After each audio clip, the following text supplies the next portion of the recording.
essence, what we went through and tried to do is answer some of the most commonly received questions that our administrative team and our educators get about our EMT program here at UCLA. Our goal is to answer all of your questions. We've left plenty of time at the end tonight to answer any specific questions that come up along the way, but I think you'll find that we've tried to cover as much as we possibly can in a short amount of time and still let you enjoy the rest of your evening. I always like to start off with the mission at the UCLA Center for Pre-Hospital Care, and that is to inspire healing humankind through innovation in world-class education. We recognize as a member of your community, when you call 911, you don't get to go to Google reviews or Yelp and read up on who's going to come respond to you in an ambulance. You're going to get whoever comes to your door, and you trust that that person is a competent, compassionate care provider. And we take that mission to heart. Our goal is to ensure that if a UCLA graduate's coming to your door and in the time of crisis, that they're going to be competent in the care that they deliver and compassionate in that same care that they deliver. So we really do take it to heart. That is our mission, that is our objective, that is our goal. And it's something we're trying to do in everything, in all the education that we deliver. Besides for why you're here tonight and what we're going to share most of our information about our EMT training program, at the Center for Pre-Hospital Care, our goal is to really be cradle to grave in all things EMS.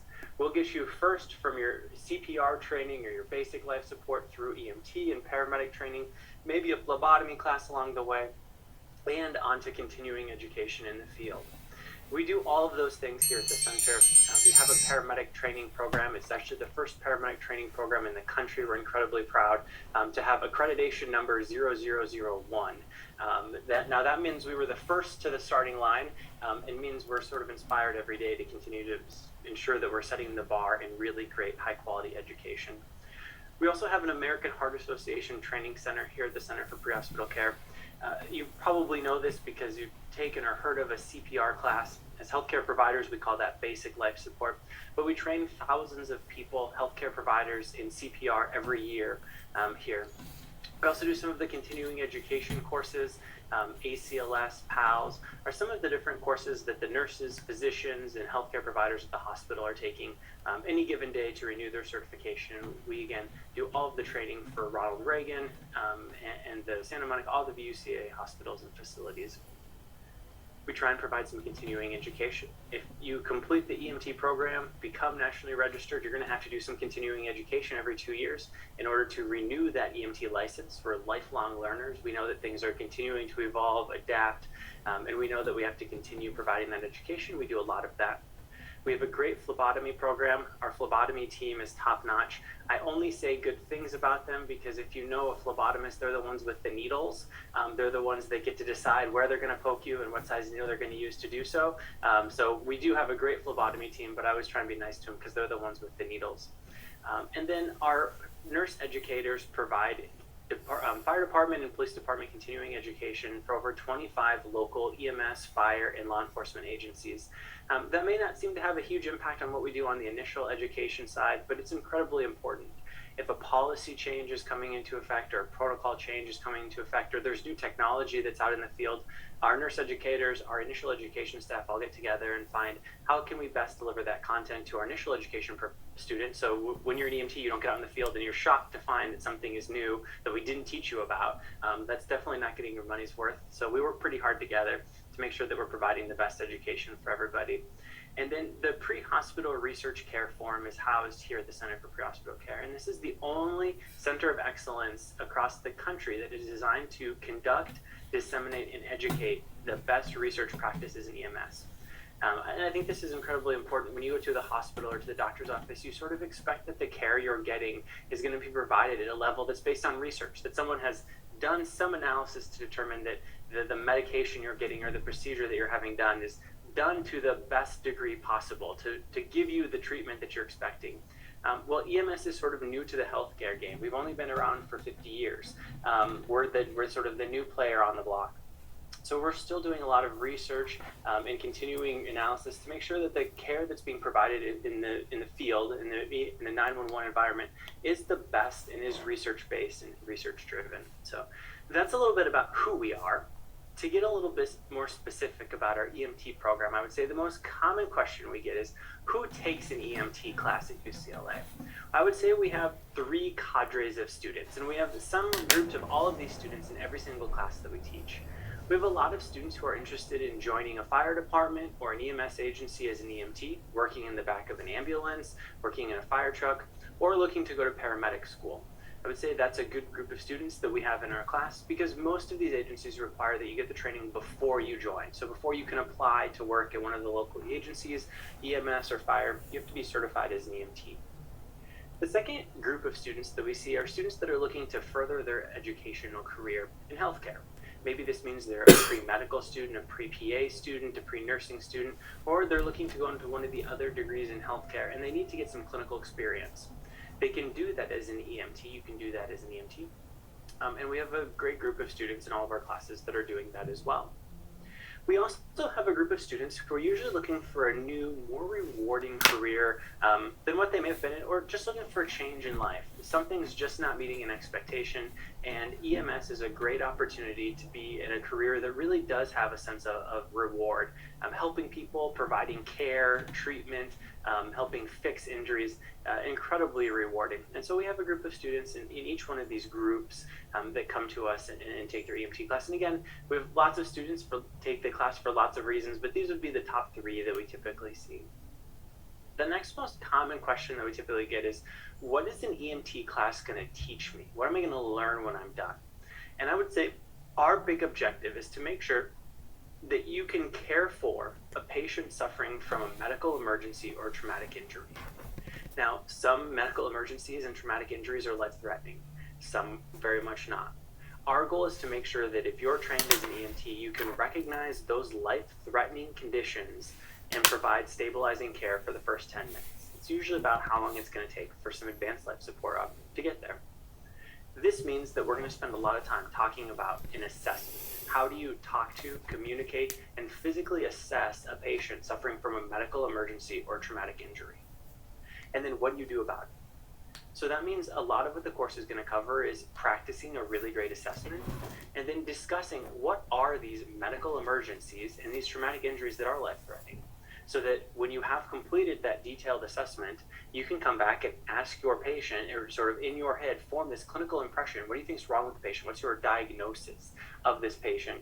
And then you have to be able to treat them. You have to be able to perhaps supply oxygen, provide some positive pressure ventilations, immobilize the patient, treat their bleeding or their shock. So because our students spend time practicing their assessment and discussing these injuries and illnesses, and then practicing the treatment, we're confident when they leave our program, they're able to care for a patient who's suffering from a medical emergency or traumatic injury and can recognize those conditions that are life-threatening and provide treatment for them. A few of the things that I get to brag about in our EMT program: we have a 96% first attempt pass rate on what's called the National Registry Exam, or the NREMT exam. Every healthcare career has a licensing exam. Nurses take the NCLEX, physicians take a final step. In EMTs and paramedics, it's the NREMT exam. Well, at the end of the day, you're coming to us and giving us tuition money so that you can be prepared to be an EMT. That means that you're going to be competent to provide care for patients, but in doing so, you have to be able to pass this licensing exam. And we're incredibly proud that 96% of our students take it on the first attempt and are successful. We also allow local employers to speak to students. In pre-COVID, we were doing this face-to-face. Because of COVID, we actually moved this online, and it's actually gotten great reviews, so we're actually keeping it this way. We have a virtual career board, which means local agencies want to hire you. They specifically reach out to us and say, how can I get in front of your students? And so we post to our virtual career board. We let them post to the virtual career board. They post videos, they post flyers, they post updates when they're hiring.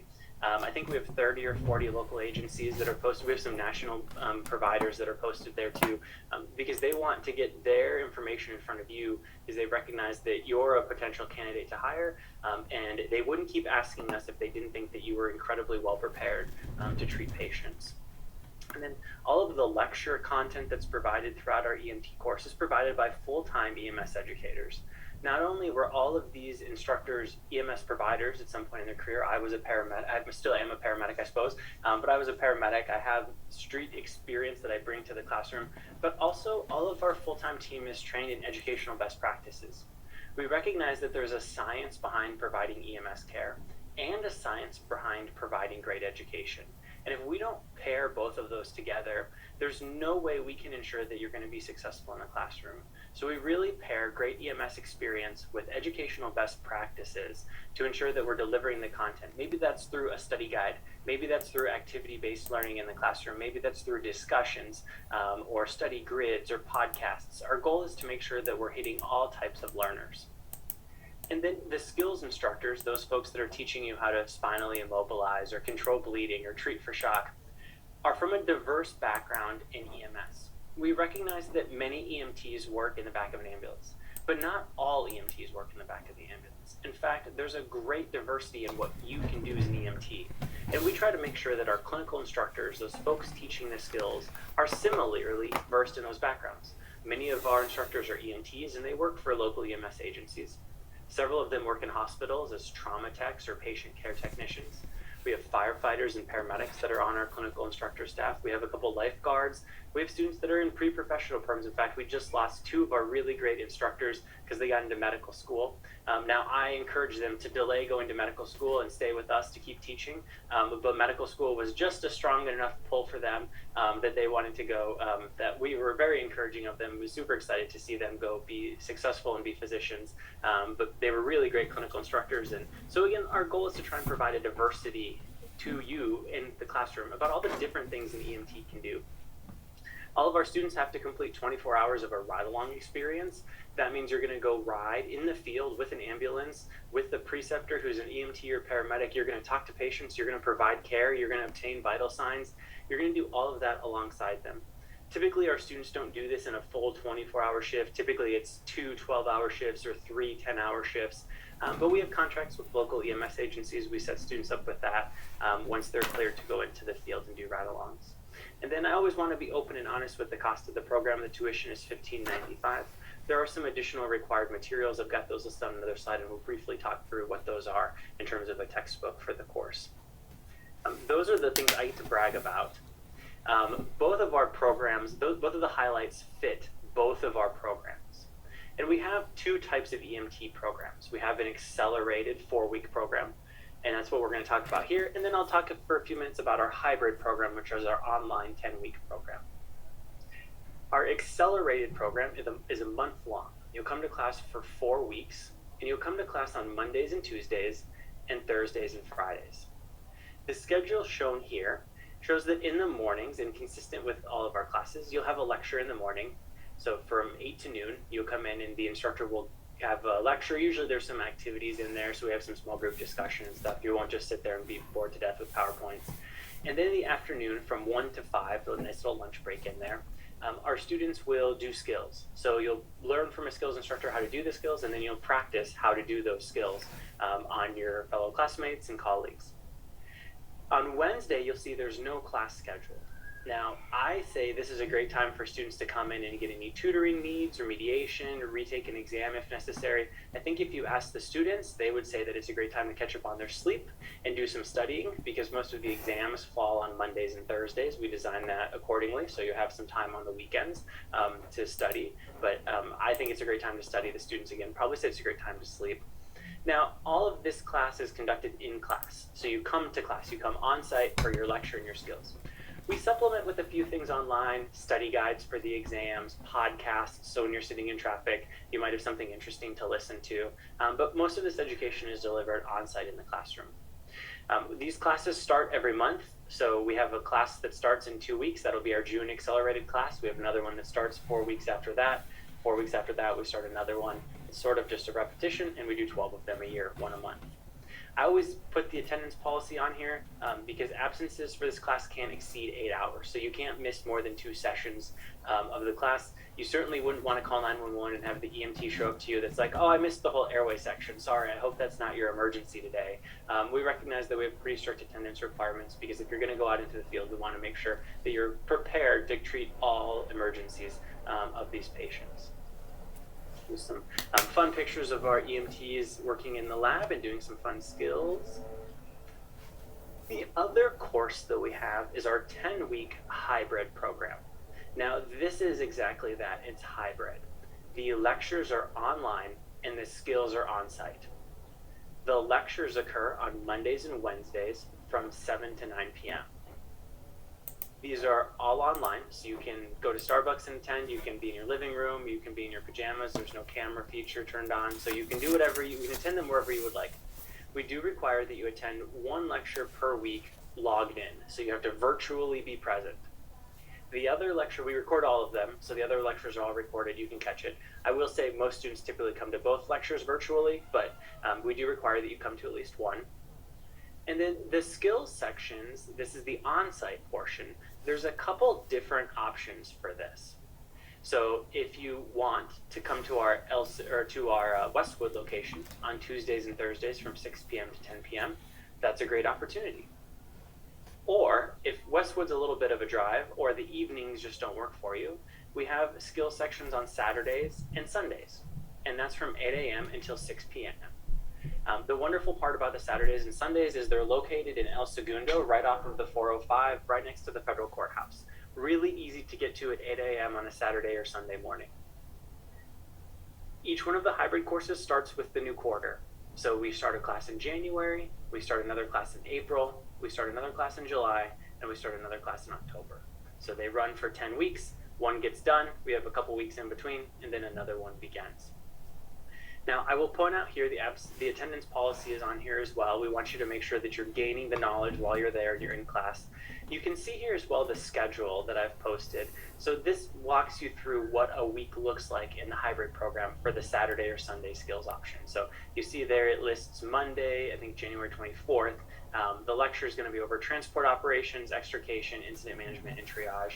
And then there's some quizzes that we want you to take and some reading that we want you to do coming to class. The 2-hour period is a great review of those chapters and the content, but it does require some outside study.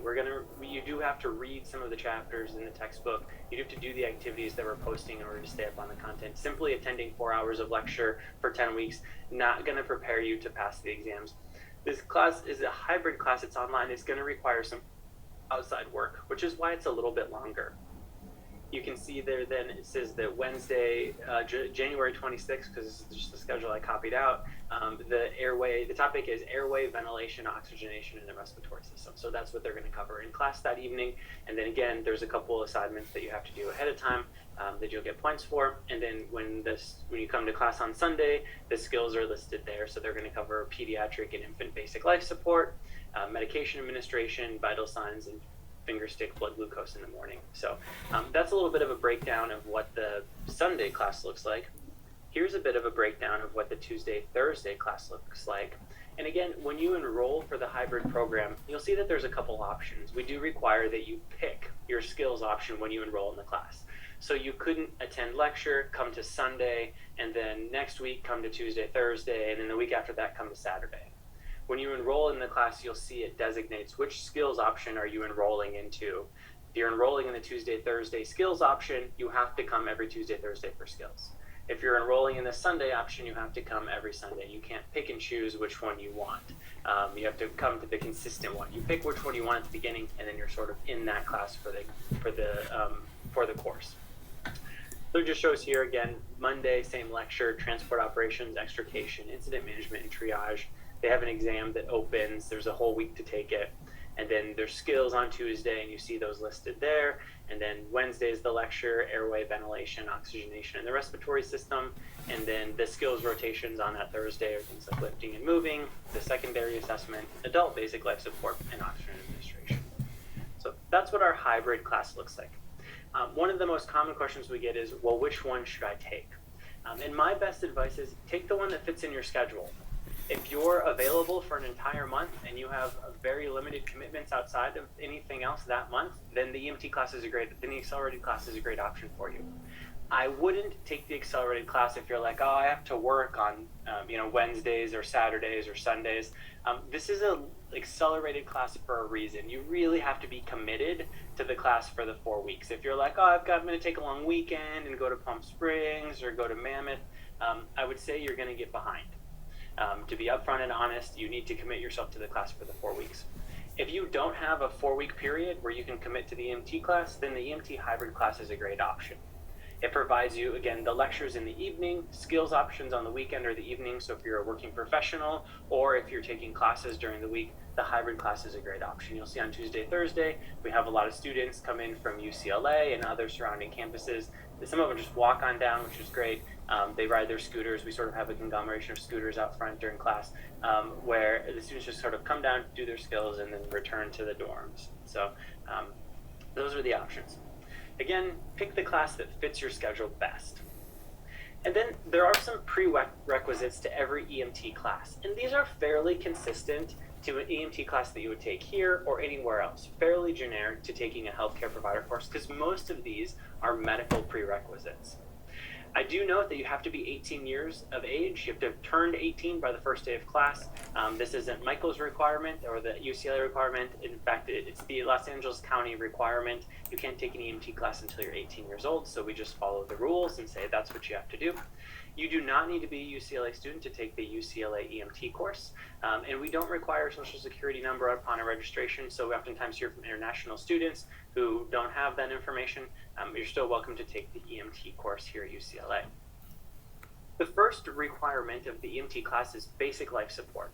Now, most of you are probably familiar with this because it's CPR. It's cardiopulmonary resuscitation. But as healthcare providers, we call this basic life support. And we require that you have either American Heart Association basic life support or the American Red Cross basic life support. You'll have a card or a certificate that looks like what's posted here on your screen. We accept that. We do not accept outside or other basic life supports. And that's simply because the licensing exam at the end of the course that you have to take requires these two things. So in essence, what you have to do is then go get it again. Don't waste your money and get another one. Just to get the American Heart Association or the American Red Cross basic life support. Now, we've tried to make life easy for you. We know that having to go get your basic life support takes 4 hours out of your life. Well, we have to test your skills as part of the EMT class. So to sort of help save you just a little bit of time in life, we've added to your cart when you enroll in a class what's called the BLS add-on for the EMT Accelerator Hybrid course. If you don't have basic life support, keep this in your cart. Because once you enroll, we're going to send you the American Heart Association's online basic life support course. We're going to send you a code, which you're going to use, and instructions on how to redeem it through the American Heart Association. You'll complete the about 90-minute online course. It's going to give you a very pretty online course completion certificate. Bring that on into your first or second day of EMT class. We'll take that. Again, we have to check your skills anyway. It's part of the EMT curriculum, so we're going to do it. If you have the online course completion certificate and we check off your skills in class, we'll issue you an American Heart Association basic life support card. The exact same card that you would get if you registered for a BLS class anywhere else. We'll save you one trip to campus, save you a little bit of parking money if you just do it online, and then come and get your skills demonstrated to us like you would have to do anyway. There's also an EMT prep class that we put in your cart. We'll talk a little bit about that here in a minute. And if you already have basic life support or you don't want either of these two options, you'll see right under the price there's a nice big remove button. Just remove it from your cart. We will not have our feelings hurt one bit, but we do want to offer it as an option, and we have a good number of students who take advantage of it, so it's an option if you're interested. There are several medical prerequisites to taking an EMT class here at UCLA and for most EMT courses across the country. The first, of all of these vaccines, we just require some proof that you've had the vaccine. This may be a doctor's, like a medical documentation that says you had this vaccine. A lot of people have this on like a yellow trifold card. Perfect. You're going to upload that into the system. Or if you don't have proof that you got that vaccine, for some of us like me, it was a while ago, we'll take a titer. So if you're like, I don't have any proof I got these, you can actually go and get a titer at your doctor's office. They'll draw your blood and determine if you have the antibodies for these viruses, or they'll just give you a booster shot. Depending on what the vaccine is, sometimes it's easier just to give you a booster than to test your blood for the antibodies. What I always tell people is take this list to your doctor's office. Tell them this is what you need. You end up uploading these documents into a system called Complio. Complio is our medical record verification system. You have to purchase a Complio account as part of the class, and then you'll upload your vaccines into Complio. Complio is a very secure system where a medical professional verifies all the documentation that you put in. You don't want me or one of the instructors going through your health records to find your medical documentation. Complio uses a very secure system to do all of that for us, and then just notifies us, hey, they're cleared, they've got all their requirements in order to go out into the field as the ride-along. And that's what we want. So when you purchase your Complio account, I'll show you where to do that here in just one slide. It'll list all of these things. Take them to your doctor's office. Have them print you out the proof that you have all of these. Because one of the things you'll see on this list is we're going to require that you have a doctor signing off that says, yes, you're healthy to complete the EMT course. That piece of paper that we need signed needs to be signed by your physician. So again, just print it off, take it with you to the doctor's office and say, hey, I need proof of all of these vaccines, and I need you to sign this form that says I'm healthy enough to take the EMT class. Easy. For MMR, that's just measles, mumps, rubella. Hepatitis B, this is the 3-step series. Most people had both the MMR, the Hep B, and the Tdap when they went if they were in public schools, because those are all required for public schools. Tdap is just tetanus, diphtheria, and pertussis. This is technically required to be boosted every 10 years. So if you haven't updated your tetanus in the last 10 years, the physician is going to do that for you, or the doctor's office is going to do that for you, because we want that to be updated so you don't expose yourself to tetanus, diphtheria, or pertussis. Varicella is the fancy medical term for the chicken pox. If you have had the chicken pox in the past, we just need a note from your doctor saying you had the chicken pox, no big deal, or proof of the vaccination. You can also, again, draw a titer. We're not currently in the influenza season, so we don't require that you have an influenza shot. When you go into Complio, you'll see it'll say, your class isn't during influenza season, you don't require this. We will require the COVID-19 vaccination. We do require the 3-step series if you got a 3-step series shot, or the initial shot, the 1-step shot with a booster, or a religious or medical exemption. The exemption paperwork is posted on our website in Complio. So under Complio, where it says upload your COVID vaccine, you can also download the exemption paperwork, complete that, and upload it in the same spot. And then tuberculosis. This we require to be within 6 months of you starting the class. Tuberculosis is a respiratory condition that can strike when you're immunocompromised. We want to make sure that you have not been exposed to tuberculosis, that you don't have tuberculosis, and thus we're going to require that you get that test within 6 months of enrolling in a class. That's okay. Again, just print this list off, go to your doctor's office, and say, these are all the things I need. They'll assist you in that enrollment process. We also, again, require that doctor's notice that says you're healthy enough to take the class. And we're going to require, with that, it just says that you're also healthy enough to be mask fit tested.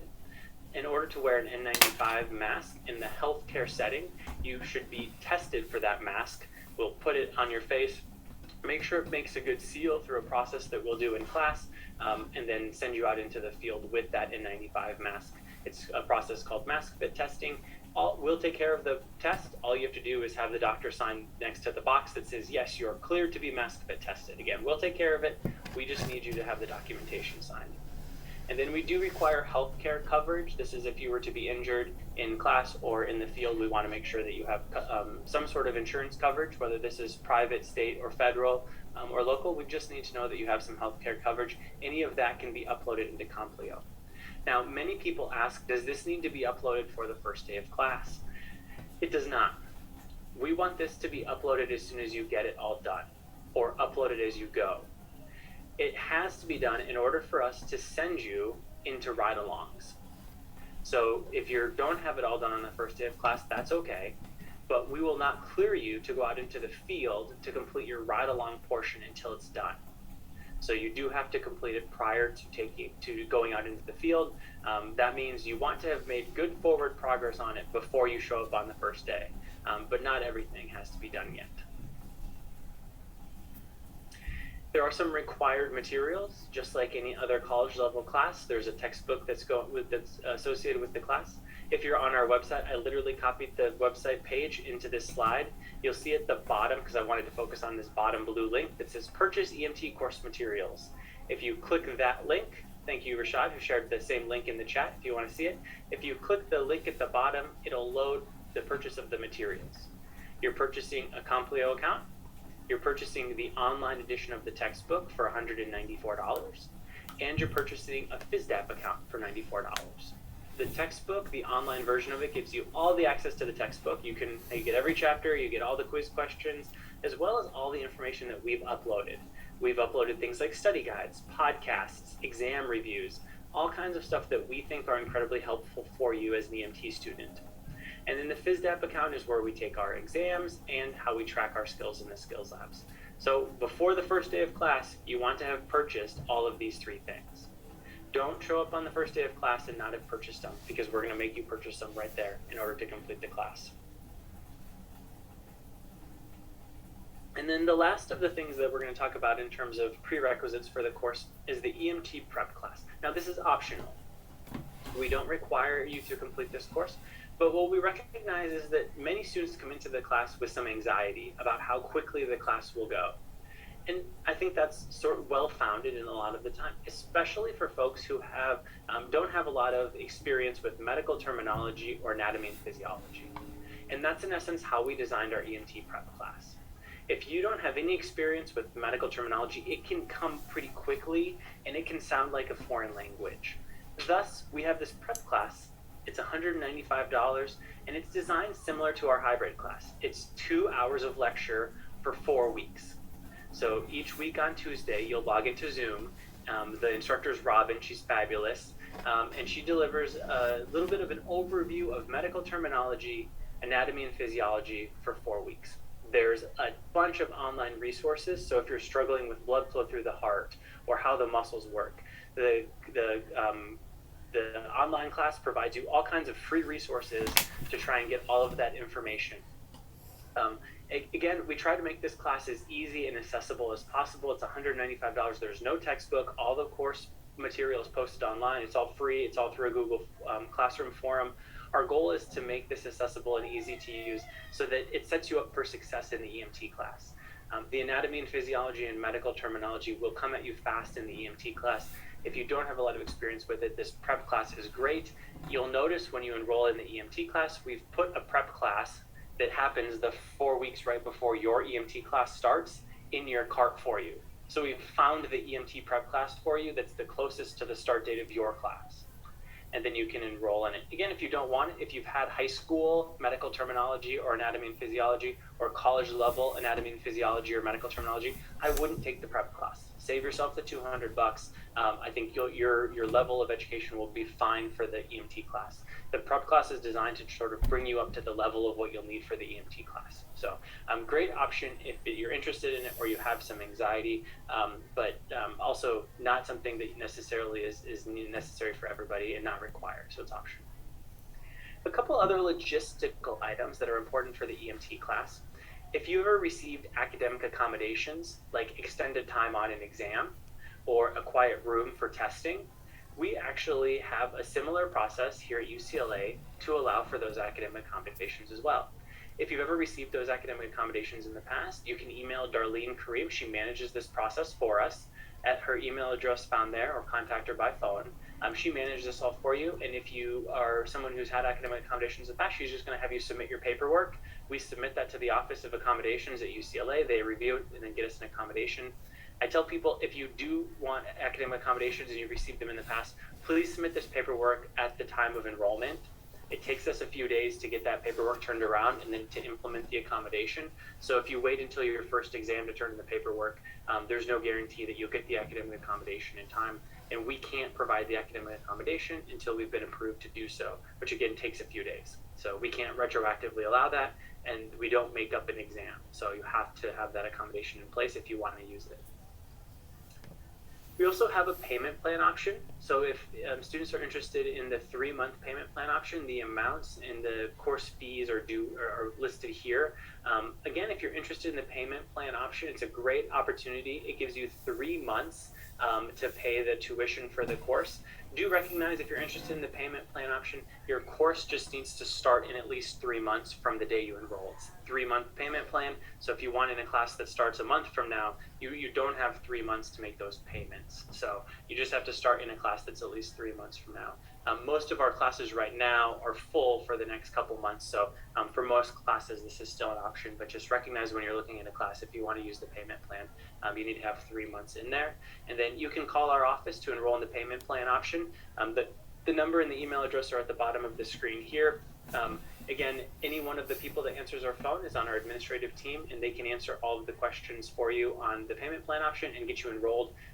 We don't have an option to enroll in the payment plan on our website, but if you just call our office or email, they'll get you all squared away and get you set up on that. If you're a veteran, thank you so very much for your service. If you have post 9/11 GI Bill tuition funding or reimbursement, we can use that for our accelerated program.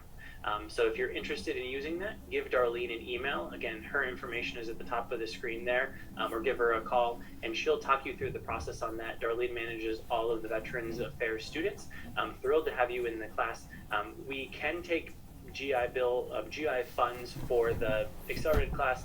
There's currently a bit of discussion in the federal government on hybrid programs and how they accept GI funding. We're hoping that gets sorted out quickly, and then we can accept GI funds for the hybrid course, but currently we're only allowed to do that for on-site classes. There were some changes in the COVID pandemic that we're still waiting to get sorted out on that one. And then I always just put up our transfer and our refund policy.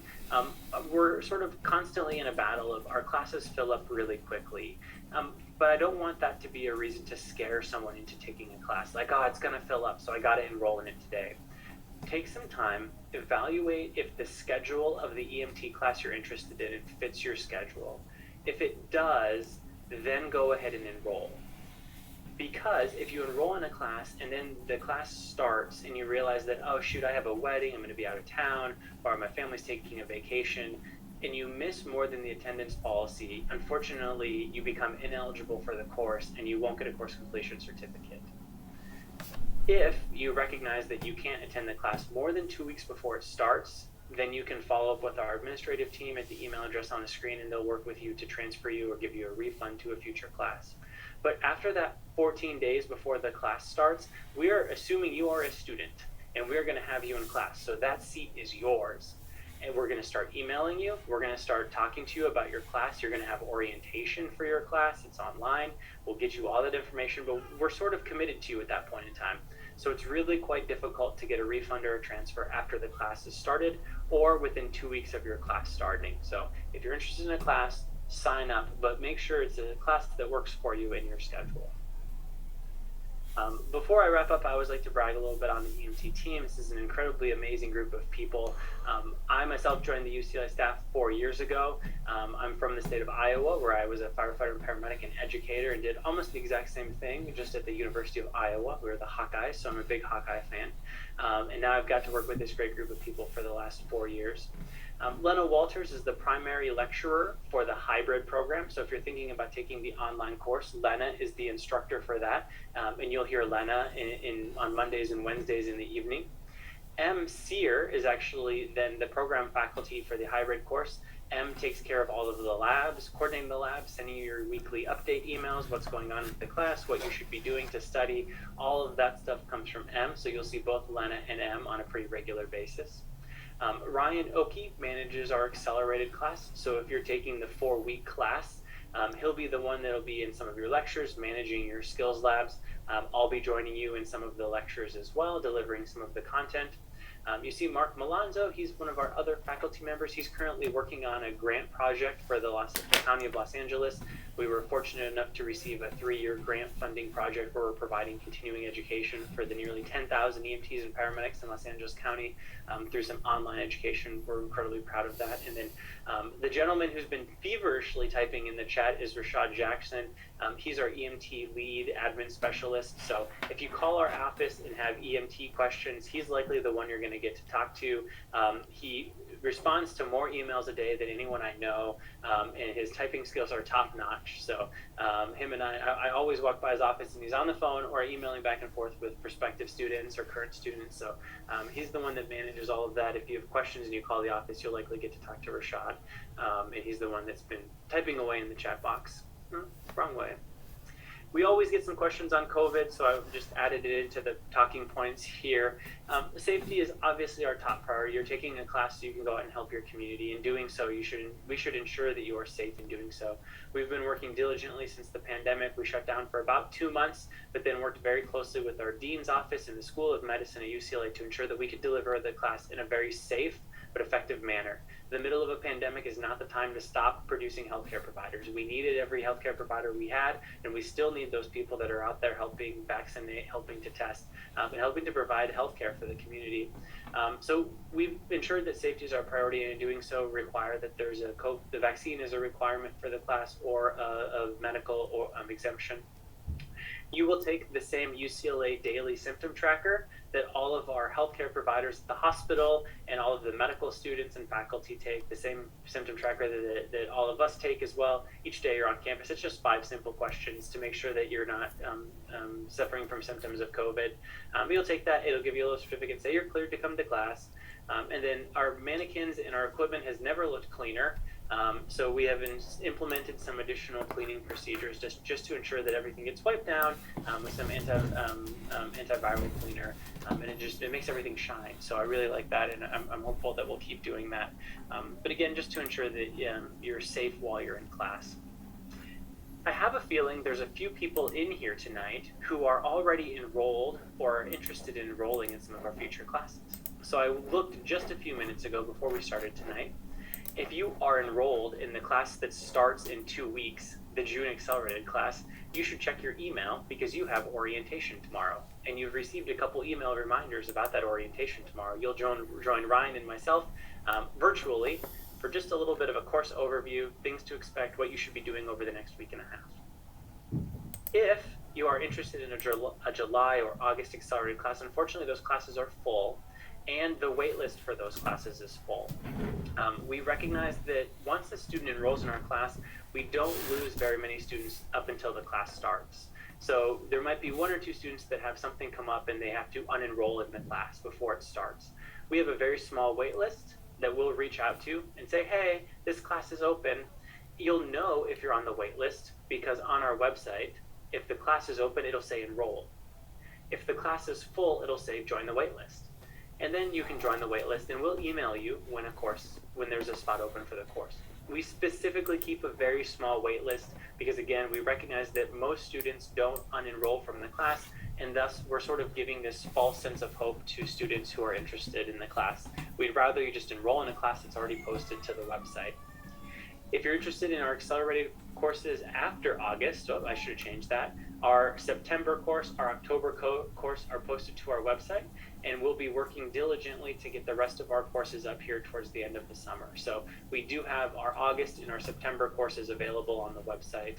I do know that the class that starts on, I think, July 26th, which is our August class, is only about half full, and there's plenty of seats still in the September class. So if you're interested in the hybrid class, the April hybrid class is currently in session, so we're not going to sneak into that. They're actually halfway done this week. But our July 2020 hybrid classes are posted to the website. We have a Saturday skills option, we have a Sunday skills option, and we have a Tuesday, Thursday skill option. So on the website, all of those classes still have space in them. A couple of them are getting close to filling up, so not to rush you into anything, but once you make that decision that you're committed to the class, jump on the website and enroll so that we make sure you get a spot in that class. But again, you do have to pick the skills section when you enroll, so you can't jump from one to the other. You have to pick one, and you're sort of stuck to it. And then, because I couldn't do an info session without a shameless plug to our social media, you can follow us on social media. UCLA CPC stands for the Center for Pre-Hospital Care, on Instagram, Facebook, and we have a YouTube channel with lots of different videos on it.